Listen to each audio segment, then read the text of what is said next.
সমুদ্রের মধ্যে চলতে গিয়ে মানুষেরা যাতে করে পথ ভুলে না যায়, সেজন্য আল্লাহ পাক আকাশের মধ্যে অনেক তারকা সৃষ্টি করে রেখেছেন।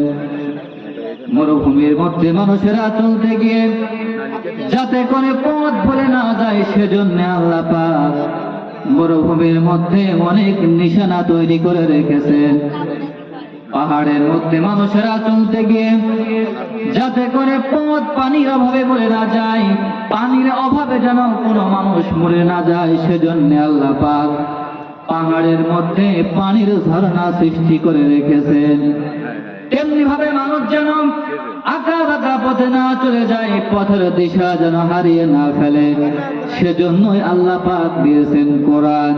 قد جاءكم من الله نور وكتاب مبين।